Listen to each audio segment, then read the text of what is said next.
Welcome, Mr. Chairman. We have spent a lot of time in Congress talking about the $700 billion TARP bailout, which I voted against as it happens. Not a whole lot has been talked about with regard to the $2.2 trillion that the Fed has lent out.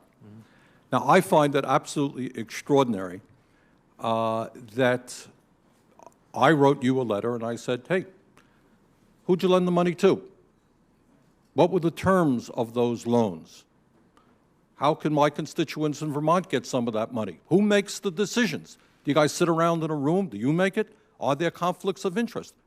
So my question to you is, will you tell the American people to whom you lent $2.2 trillion of their dollars, will you tell us who got that money and what the terms are of those agreements? We explain each of our programs. In terms of the terms, we explain the terms exactly. We explain what the collateral requirements are. We explain what to whom did you explain that?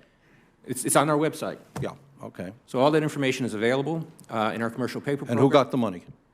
Hundreds and hundreds of banks. Any bank that has access to the U.S. Federal Reserve's discount. You tell us who they are.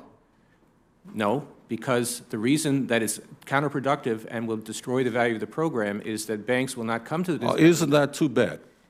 Sorry? In other words, isn't that too bad? They took the money, but they don't want to be public about the fact that they received it. We heard a whole lot about AIG. They're on the front pages. These are very now, I got banks and I have businesses in the state of Vermont who are in a lot of trouble. Not banks. Our banks, by the way, are doing pretty well.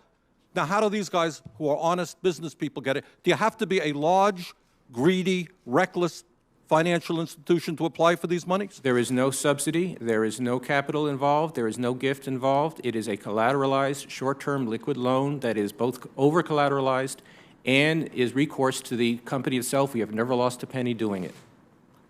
And how can other institutions get those loans as well?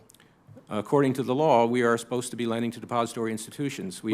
Let me just say this, Mr. Chairman. I have a hard time understanding how you have put $2.2 trillion at risk without making those names available, those institutions public.